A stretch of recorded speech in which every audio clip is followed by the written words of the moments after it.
So friends, इंशाल्लाह थोड़ी देर में कराची के लिए निकलने लगे हम। प्रॉबली बिफोर 7 बजे सुबह यहाँ से निकलेंगे और शाम को हम तकरीबन रात के 10-11 बजे प्रॉबली कराची पहुँच जाएंगे। Just going to show you a brief look of my part. Oh my god, सुबह मॉर्निंग में आ गया 6:30 का टाइम है।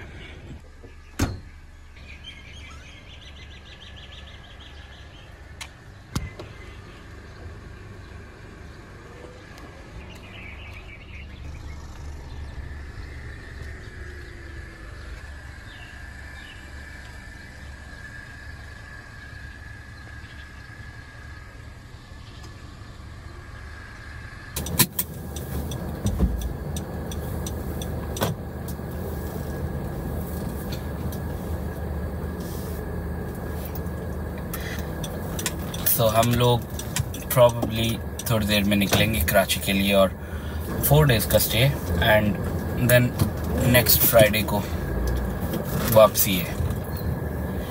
सो आपको दिखाएंगे रास्ते के कुछ मनाजिर और वहाँ पहुँच के भी आपसे कनेक्टेड रहेंगे और इस पूरे सफ़र को कोशिश करेंगे आपके लिए रिकॉर्ड करें। पूरी वीडियो देखें ताकि आप सारी चीज़ें देख सकें। आज की वीडियो उन दोस्तों के लिए जो लाहौर से कराची बाय रोड जाना चाहते हैं और वो जानना चाहते हैं टाइम कितना लगेगा लाहौर से सफ़र करके कराची जाने के लिए, कौन सा वक्त ठीक है लाहौर से निकलने के लिए। मिसाल के तौर पे दिन को ट्रैवल करें या रात को ट्रैवल करें, रास्ते में कितनी जगह पे स्टॉप ओवर कर सकते हैं, फ्यूल कहाँ से लेना चाहिए, टोटल कॉस्ट ऑफ फ्यूल कितनी है लाहौर से सफ़र शुरू करके कराची पहुंचने तक। अगर वहां जाएं हम विद फैमिली तो हम वहाँ कौन से होटल में रुकें, उसका किराया कितना होगा। कराची में घूमने के लिए, खाना खाने के लिए, पिकनिक के लिए कौन कौन सी जगह अच्छी हैं जहाँ पे हमें जाना चाहिए। बीचेस, रेस्टोरेंट्स, मॉल्स, आइलैंड्स वगैरह वगैरह जहाँ पे आपको विजिट करना चाहिए। और अगर लाहौर से कराची जाएं मिसाल के तौर पे मंडे टू फ्राइडे पूरे वीक के लिए, टोटल कॉस्ट कितनी आएगी, सेग्रीगेटेड कॉस्ट, ट्रैवल की, फ्यूल की, टोल टैक्स, होटल, ये सब चीज़ें आपकी मालूमात में इजाफा करने के लिए आज की वीडियो में शामिल की हैं। और अगर आपने इससे पहले बाय रोड कराची से लॉ ट्रैवल किया है तो आप देखेंगे कि कितनी चीज़ें चेंज हो चुकी हैं। फेज़ 5 DHA का जो इंटरचेंज है वहाँ से अगर आपने रिंग रोड पे ट्रैवल स्टार्ट किया है तो आपको प्रॉबली 50 मिनट्स लगेंगे, आप मुल्तान मोटरवे पे एंटर हो जाएंगे। और रिंग रोड पे आने के बाद रिंग रोड से आप कनेक्ट करते हैं सियालकोट मोटरवे और सियालकोट मोटरवे से आप कनेक्ट करते हैं काला शाह काकू इंटरचेंज। काला शाह काकू इंटरचेंज से आप इस्लामाबाद लाहौर मोटरवे पे आते हैं और वहाँ से आप कनेक्ट करते हैं मुल्तान कराची मोटरवे। तो इस तरीके से आप मुल्तान मोटरवे पे ट्रैवल करना शुरू करते हैं और मुल्तान मोटरवे पे ट्रैवल करते हुए आपकी पहली डेस्टिनेशन होती है मुल्तान और नेक्स्ट स्टॉप हमारा था रहीम यार खान के आसपास। ऑलरेडी टैंक फुल था लाहौर से निकलते हुए तो हमने फिर भी मुल्तान मोटरवे पे जो पहला सर्विस एरिया आया वहाँ से 1000 या 1500 रुपये का फ्यूल कम हो चुका था ऑलरेडी, तो हमने दोबारा से टैंक फुल कर लिया था। हमारी बेसिकली कोशिश ये थी कि ये फ्यूल हमें सक्खर तक लेके जाए। सक्खर तक लेके जाना उस फ्यूल का थोड़ा सा मुश्किल था। 7 घंटे का रफली ट्रैवल टाइम है लाहौर से सक्खर तक और 7 घंटे टैंक फुल के साथ आप प्रॉबली नहीं ट्रैवल कर सकते, आपको रास्ते में फ्यूल लेने की ज़रूरत पेश आती है। सक्खर तक तो मोटरवे बहुत नीट क्लीन बहुत अच्छा है। पूरे रास्ते अक्सर जगहों पे हमने देखा हल्की फुल्की बारिश भी हुई, क्लाउडी वेदर था, इतने खूबसूरत किस्म के क्लाउड्स की फॉर्मेशन हमें देखने को मिली थ्रू आउट मोटरवे।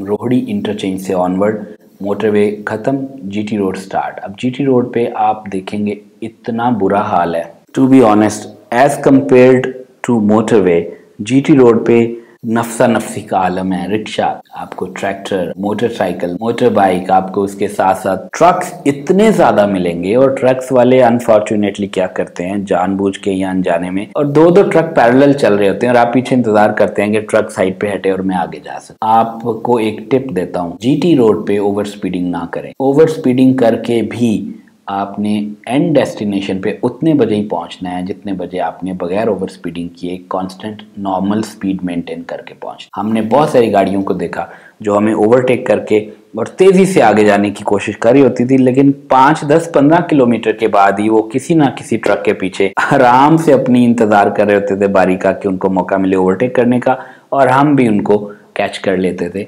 पहुंच जाते थे उनके पास। तो इसलिए हमने सोचा कि एक्स्ट्रा फ्यूल कंजम्पशन, अपने ऊपर स्ट्रेस क्रिएट करना, बिकॉज आप लाहौर से चल के 7 घंटे ट्रैवल करके आए हो, मेंटली यू आर टायर्ड, और अगर एक ही शख्स ड्राइव कर रहा है कंटिन्यूसली तो ऑब्वियसली उस पर मेंटल स्ट्रेस आएगी। ऐसी सूरत में 7 घंटे के बाद मेंटल स्ट्रेस की पोजीशन में अगर आप ओवर स्पीडिंग करोगे 100% चांसेस हैं गलती के, और गलती की गुंजाइश आपके पास नहीं है। आप अकेले हो या with family, you need to be very careful और you need to drive very carefully. और फिर जीटी रोड पे आने के बाद एक मतलब 7 घंटे ऑलरेडी ड्राइव करके हो, 8, 9, 10, 11 घंटे जब गुजरते हैं और आप अभी भी जीटी रोड पे हो और आप हैदराबाद आने का इंतज़ार कर रहे हो, हैदराबाद आ ही नहीं रहा, और आप खैरपुर तक आते हो, खैरपुर से इंडस हाईवे को पकड़ें, बिकॉज इंडस हाईवे पे अगर आप आते हो तो आप पूरा नवाबशाह और हैदराबाद बाईपास कर जाते हो। आप जैसे ही हैदराबाद मोटरवे पे आते हो, कराची मोटरवे पे, तो आपको रियलाइज होता है कि ओ शुक्र अल्हम्दुलिल्लाह हैदराबाद से पीछे जो जीटी रोड के अंदर प्रॉब्लम थी वो सारी रिजॉल्व हो गई, और अब हम शुक्र है कि एक बेहतर रोड के ऊपर ड्राइव कर रहे हैं। लेकिन उस वक्त तक तकरीबन 10-12 घंटे, 10 से 12 घंटे आप ड्राइव करके होते हो। बिहाइंड द व्हील आप फील करते हो कि कब ये सफ़र ख़त्म होगा यार, कब मेरी जान छूटेगी ड्राइविंग से, कब मैं ड्राइविंग सीट से नीचे उतर के तो जाके होटल बेड पे सोऊंगा, बिकॉज टू बी ऑनेस्ट आप डेड टायर्ड होते हो। लेकिन यहाँ पे एक इम्पॉर्टेंट थी, अगर यही सफ़र आप मेहरान पे करते हो तो आपकी टायर्डनेस का लेवल और होगा, यही सफ़र आप अगर करोला पे करते हो तो आपकी टायर्डनेस का लेवल और होगा, यही सफ़र अगर आप सिविक पे करते हो तो आप कम थकेंगे, और यही सफ़र आप अगर और ज़्यादा कंफर्टेबल गाड़ी पे करते हो तो ये ऑब्वियसली अपनी जगह पे इम्पैक्ट है। हैदराबाद से कराची का सफ़र आपको लगता है कि आप मोटरवे पे आ गए हो, लेकिन वो मोटरवे की कुछ ड्रॉबैक्स हैं। वो 2 लेन मोटरवे है और वहाँ ट्रक्स बहुत ज़्यादा होते हैं, और वो एक्चुअली पुराने जीटी रोड को ही मोटरवे में कन्वर्ट किया हुआ है। जब आप कराची पहुँचते हैं तो देन ऑब्वियसली इट डिपेंड्स कि आप कितना थक गए हैं और आपकी डेस्टिनेशन किधर है। अगर आप अपने रिश्तेदारों के पास जा रहे हैं तो obviously they have to make sure कि you get comfortable sleep and you have a comfortable stay. अगर आप होटल जा रहे हो तो it depends on your budget कि आप कौन सा होटल लेते हैं और कौन सा होटल अफोर्ड कर सकते हैं। हमने अपने स्टे के लिए चूज़ किया था रमादा प्लाज़ा, जो कि एयरपोर्ट के बिल्कुल करीब है। उसकी वजह ये थी कि जब आप हैदराबाद कराची मोटरवे से नीचे उतरते हैं तो आपको 15 मिनट लगते हैं प्रॉबली, आप डायरेक्ट एयरपोर्ट की बैक साइड से होते हुए रमादा प्लाज़ा पहुंच जाते हैं। सो रमादा इसलिए भी कि एक तो उसकी अप्रोच मोटरवे से बहुत करीब है, और वो दूसरी बात ये कि वो शारा फैसल पे डायरेक्ट एक्सेस में है, और शारा फैसल पे आप समझ लें तकरीबन अगर आपने कायदाबाद की तरफ या पोर्ट कासिम की तरफ जाना हो तो भी, और अगर आपने जाना हो सदर की तरफ तो भी, वो तकरीबन सेंटर में आता है। वहाँ से किसी तरफ भी जाना हो तो आपको एक्चुअली सेम डिस्टेंस मिलेगा।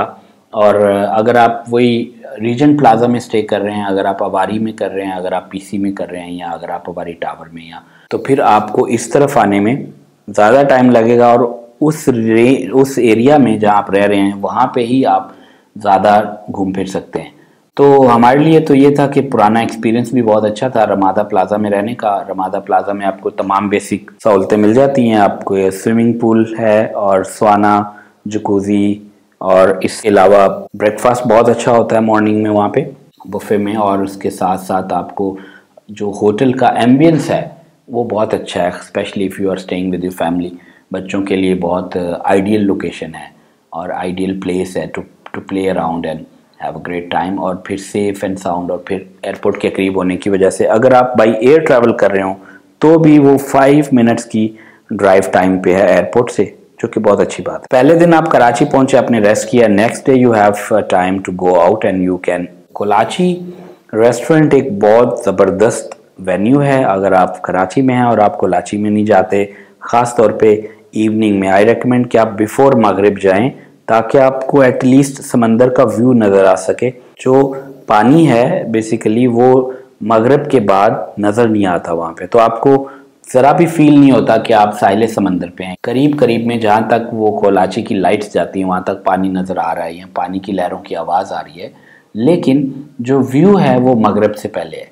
सो मगरिब से पहले जाएं, थोड़ी देर व्यू एंजॉय करें, कुछ आप पिक्चर्स वगैरह वीडियोस बनाएं और फिर उसके बाद खाना खाएं और वहाँ से वापस आ जाएं। वहाँ अगर आप जाएंगे तो प्रेफरेबली अपनी गाड़ी पे जाएं, क्योंकि रात को 10 बजे के बाद वहाँ से ऊबर करीम मिलना मुश्किल होता है। कोलाची दो दरिया पे और बहुत से रेस्टोरेंट्स हैं, ज़्यादातर लोग कोलाची जाते हैं। उसका डेक बहुत अच्छा है, वहाँ से व्यू बहुत अच्छे हैं, वहाँ पे आपको अच्छे ज़्यादा लोग वहाँ में मतलब एक अच्छा क्राउड वहाँ पे आपको नज़र आएगा और आप वहाँ पे अच्छे तरीके से अच्छा खाना एंजॉय कर सकते हैं। खाना अच्छा होता है, कोई प्रॉब्लम नहीं है खाने में। इट डिपेंड्स ऑन यू कि आप क्या चूज़ करते हैं, बिकॉज वहाँ आपको सारी वैरायटी मिलेगी, Chinese, Thai, Pakistani, traditional. So next day हमने पोर्ट ग्रैंड विजिट किया, शाम को वहाँ खाना खाया। वहाँ पे बच्चों के लिए काफ़ी आउटिंग की चीज़ें हैं, वहाँ लाइव सिंगिंग का प्रोग्राम हो रहा होता है। आइसक्रीम का वहाँ पे बहुत क्रेज़ है लोगों को, वो स्पेशल किस्म के कुछ आइसक्रीम के स्टॉल्स भी हैं। फिर वहाँ पे हर तरह का फूड स्टॉल है। फिर वहाँ पे थोड़ा एयरी विंडी और फिर आप वही अगेन समंदर की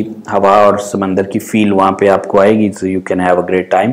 बहुत अच्छी जगह है, पोर्ट ग्रैंड आपको ज़रूर जाना चाहिए। सी व्यू जैसी भी जगह है, लेकिन हर शख्स जो कराची जाता है वो एक दफ़ा ज़रूर सी व्यू जाना चाहता है, देखना चाहता है कैसा दिखता है वहाँ पे, कैसी जगह है। जाना भी चाहिए, एटलीस्ट आपको एक्सप्लोर करना चाहिए। और वहाँ पे कराची के ज़्यादातर लोग वहाँ पे शाम को आते हैं, अपने साथ अपनी चटाई कारपेट लेके आते हैं, वहाँ बैठते हैं, खाना खाते हैं बच्चों के साथ। तो बहुत अच्छी हवा चल रही होती है और वहाँ पे स्मेल एक मसला है, लेकिन उसके बावजूद ज़ाहिर है वहाँ रहने वाले लोगों के लिए वो थोड़ा सा यूज्ड टू हो गए। जो बाहर से लोग जाएंगे उनको शायद ज़्यादा फील हो। सो सी व्यू में अगर आप जाते हैं तो आपके पास एक ऑप्शन आती है डॉल्मेन मॉल पे जाने की, बिकॉज वो बिल्कुल वहाँ से करीब है। डॉल्मेन मॉल में आप जाएं, खाना खाएं, तमाम फूड चेन्स वहाँ पे, तमाम फूड ब्रांड्स हैं, तो आपको हर तरह का वहाँ पे फूड आइटम्स मिलेंगे, शॉपिंग कर सकते हैं। और लेकिन जो भी है पैकेजेस मॉल के मुकाबले पे वो छोटा मॉल है। लाहौर में जो लोग रहते हैं, एम्पोरियम मॉल, पैकेजेस मॉल, फिर इसी तरह से मॉल ऑफ लाहौर और बहुत सारे मॉल्स हैं यहाँ पे, जो कि कराची में जितने भी मॉल्स हैं उनकी निस्बत बड़े मॉल्स हैं, ज़्यादा उसमें अपॉर्चुनिटीज़ हैं एक्सप्लोर करने के लिए और चीज़ें हैं, और अच्छे सिनेमा हॉल्स हैं, अच्छे फूड कोर्ट्स हैं। सो लाहौर से जो भी जाएगा वो डॉल्मेन मॉल को एक छोटा मॉल कंसिडर करेगा और वो कहेगा कि नहीं लाहौर में ज़्यादा बड़े मॉल्स मौजूद हैं आप। लेकिन आज से 10 साल पहले जब लोग कराची जाया करते थे तो तब पार्क प्लाजा या पार्क टावर था, वो एक कराची का सबसे मशहूर मॉल हुआ करता था। उस वक्त कराची अपने मॉल्स की वजह से मशहूर था। अगर आप कराची हैं और वहाँ से आप जाना चाहते हैं प्रॉपर बीचेस पे, तो आप ट्राई करें मनोड़ा। मनोड़ा जाने के लिए आपको केमाड़ी से बोट में बैठ के 15-20 मिनट में आप मनोड़ा पहुँच जाते हैं, लेकिन ये रास्ता थोड़ा सा मुश्किल है, बिकॉज बोट में टाइम तो कम लगेगा। आप 8 बजे चले, 8:15 बजे वहाँ पहुँच गए, और केमाड़ी जाने में आपको आधा घंटा लगेगा, आप जहाँ पे भी हैं कराची में। वहाँ जाके क्या होगा कि जब आप बोट से उतरेंगे, केमाड़ी में एंटर होंगे, 150 की टिकट लेंगे और फिर पैदल चल के 2 किलोमीटर इतनी गर्मी में, इतनी सफोकेशन में, बीच पे तो हवा है लेकिन धूप बहुत है, और फिर पानी की वजह से तपश में आपका रंग काला होगा, आपको सनबर्न हो सकता है, आप थक जाएंगे। बीच पे पहुंचेंगे तो वहाँ पे आपको जगह नहीं मिलेगी बैठने की। मनोड़ा जो है ना वो काफ़ी डेवलप किया है वहाँ की लोकल गवर्नमेंट ने, या जिसने भी एक बीच बना दिया है थ्रू आउट 1 से 2 किलोमीटर लेंथ में, जिसमें उन्होंने प्रॉपर तरीके से वहाँ पे वो डेक बना दिया है एक, जिसपे उन्होंने डिफरेंट किस्म के छोटे छोटे हट्स भी बनाए हैं। लेकिन वो हट्स मुझे आइडिया नहीं है कहाँ से बुक होते हैं, वो बुक करना पड़ता है सुबह अर्ली मॉर्निंग से दोपहर 2 बजे तक, और दोपहर 2 या 3 बजे से लेके शाम तक 2 एपिसोड्स में वो बुक होते हैं। बीच का अच्छा व्यू है, आप नहाना चाहते हैं पानी में, जो कि थोड़ा मुश्किल काम है, रंग काला हो, लेकिन आप इंजॉय कर सकते हैं पानी में। रेत पे घर बना सकते हैं और वहाँ पे एक अच्छा टाइम अपने दोस्तों या फैमिली के साथ आप स्पेंड कर सकते हैं। दूसरा तरीका ये है कि आप कराची में शारा फैसल से होते हुए आप जाएं पसरूर एयरबेस, वहां से हॉक्स पे से लेफ्ट टर्न लेके आप सैंड स्पिट पॉइंट से होते हुए आप बाई रोड मनोड़ा जाएं। मनोड़ा में एंटर होने से पहले आपसे आपका शनाख्ती कार्ड लेके जमा कर लिया जाता है। वहाँ पे नेवी की चेक पोस्ट है जो कि आपका शनाख्ती कार्ड सिक्योरिटी पर्पस के लिए लेके जमा करते हैं और फिर आपको अलाउ करते हैं कि आप आगे जा सकें। बीच पे आपको बहुत अच्छे व्यूज मिलेंगे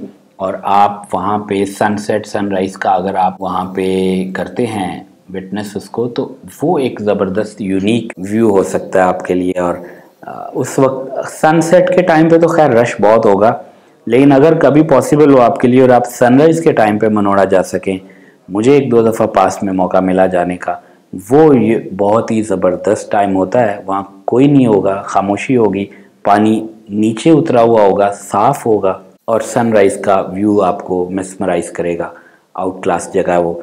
फिर मनोड़ा से बाई रोड जब वापस ऑक्सबे की तरफ आप आते हैं तो आप वहाँ पे देखते हैं मुख्तलिफ किस्म के हट्स बने हुए हैं आपके लेफ्ट साइड पे। आप वो हट बुक कर सकते हैं बीच पे, प्रॉबेबली मे बी आप रात भी स्पेंड कर सकें। अपने तौर पे चेक कर लें कि सेफ्टी सिक्योरिटी का कंसर्न। वहाँ कुछ बहुत अच्छे हट्स हैं, शायद कंपनी मेंटेन हट्स हैं, डिफरेंट मल्टीनेशनल कंपनीज ने भी हट बनाए हुए हैं। आज से 1 साल या 1.5 साल पहले मेरा जाने का फ्यूल लगा था तकरीबन 8,600 रुपये का और वापस आने का भी 8,000 से 9,000 रुपये के दरमियान। तो अगर हम इसको राउंड फिगर में 9,000 रुपये भी करें वन साइड, तो आने जाने का 18,000 रुपये का फ्यूल लगा था 1 से 1.5 साल पहले। 3600 रुपीज का टोल टैक्स, आप कह लें कि 20 से 21,000 रुपये में कराची जाके वापस आ सकते थे। अभी कराची जाने का जो मौका मिला तकरीबन 1 साल बाद या 1.5 साल बाद, तो 18 से 23 जुलाई 2022 इस टाइम पे जाने का जो फ्यूल लगा है लाहौर से कराची तक, वो प्रॉबेबली 26,000 रुपीज का फ्यूल, यस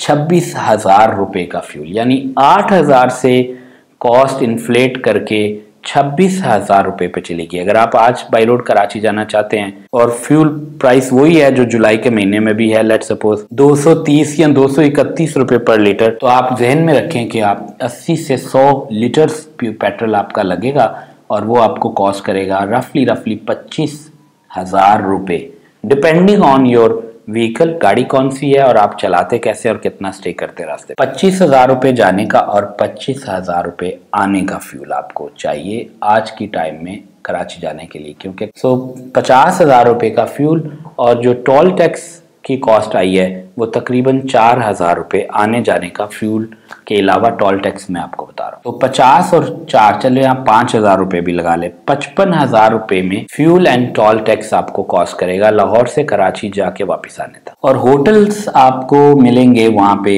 4,000 रुपये पर नाइट से लेके 40, 50, 60,000 रुपये पर नाइट तक। तो रमादा प्लाजा का जो रेट है तो हमें वो तकरीबन 14,000 रुपये पर नाइट में कॉस्ट किया होटल। 14,5 कितने हो गए, 15,5 तो 75,000 होते, तो 70 से 75,000 रुपये का आपका कॉस्ट आएगी होटल की। और इसमें अगर आप फूड इंक्लूड करें तो पर डे आप तकरीबन 2,000 रुपये का फूड होटल का, जिसमें आप लंच अगर कर रहे हैं, शाम का खाना बाहर खा रहे हैं जाके, वो कॉस्ट लहदा है और नाश्ता फ्री आपको, चाहे 1 है या 2 है या 3 लोग हैं। तो आपको तकरीबन होटल के लिए 1 लाख रुपए चाहिए 5 रातें गुजारने के लिए कराची में रमादा प्लाजा में। 1 लाख प्लस 55,000 रुपये फ्यूल और प्लस आप 20-25,000 रुपये अपने पास रखें।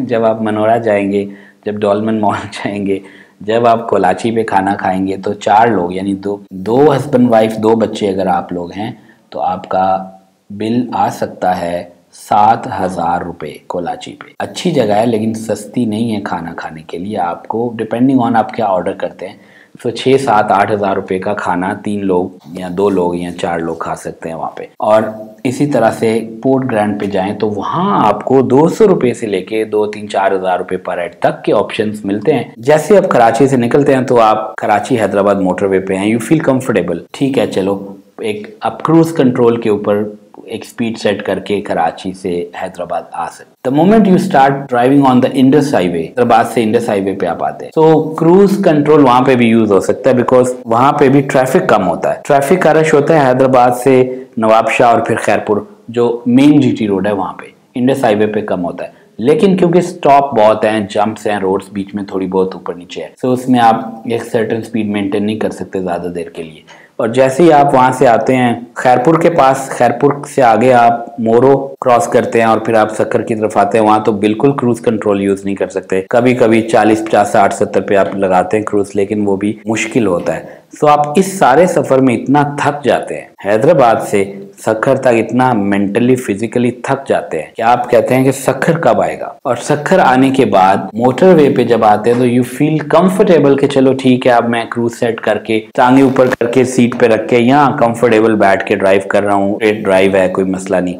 लेकिन ये सफर मोटरवे का खत्म होने का नाम ही नहीं लेता। हमारे वापसी के रास्ते में बारिश शुरू हो गई थी, उस वजह से भी थोड़ा हम स्लो, कहीं बहुत सारी जगहों पे हम 120 की बजाय 100 की स्पीड पे आ रहे थे। तो जहां मौका मिल रहा था हम 125 की स्पीड पे क्रूज कर रहे थे, लेकिन मुल्तान नहीं आ रहा था। मुल्तान आ गया तो उसके बाद फैसलाबाद नहीं आ रहा, फैसलाबाद का इंटरचेंज क्रॉस किया तो लाहौर नहीं आ रहा। करते करते वापसी पे भी हमें काफी देर हो गई और 10-11 बज गए थे। इस सिचुएशन में मैं तो इस नतीजे पे पहुंचा हूं कि वापस आते हुए खासतौर कराची से, एक तो आप पूरे वीक का थके होते हैं, पूरा एक वीक आप वहां सो नहीं पाते प्रॉपरली, क्योंकि आप ट्रैवल कर रहे हैं, पिकनिक कर रहे हैं, रेल लेट आ रहे हैं, रात को सुबह फिर जल्दी जा रहे हैं। सो एक हफ्ते की थकावट के साथ 14 घंटे की ड्राइव करना इज नॉट रिकमेंडेड। आप मुल्तान के आसपास, रहीम यार खान या मुल्तान या इस जगह के आसपास अच्छा होटल या मोटल देख के आप रुक जाएं।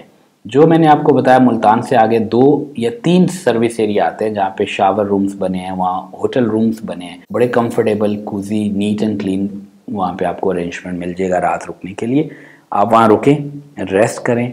आप रात को पहुंचेंगे वहाँ प्रॉबेबली शाम को 7 बजे, 4, 5, 6, 7 बजे के दरमियान। कराची से बेशक सुबह थोड़ा लेट निकले और नींद पूरी करके निकले, और फिर आप रात वहाँ रुकें और सुबह उठ के आप 5 घंटे में लाहौर आ जाएं।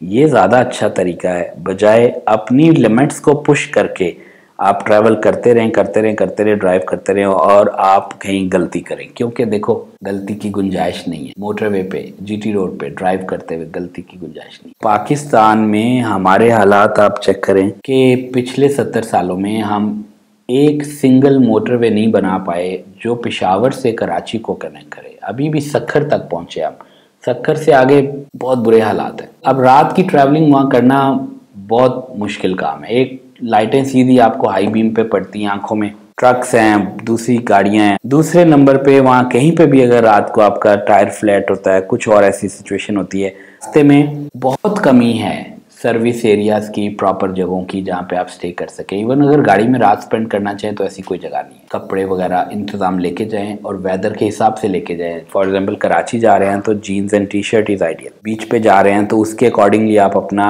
स्विम सूट्स और वो चीज़ें लेके जाएं। तो आप पूरे प्रिपेयर करें, अपना बजट प्लान करें, और आप जब भी जाएँ तो आप मार्जिन रख के जाएँ कि अगर मुझे रात में रुकना पड़े, वहाँ ज़्यादा दिन स्टे करना पड़े तो मेरा बजट क्या होगा। और इस तरह की चीज़ें करने से आप एक अच्छा टूर एंजॉय कर सकते हैं। किसी और दिन आपके साथ शेयर करेंगे लाहौर इस्लामाबाद और इस्लामाबाद से नारायण कागान के ट्रिप की डिटेल्स। आपका वीडियो देखने का बहुत शुक्रिया।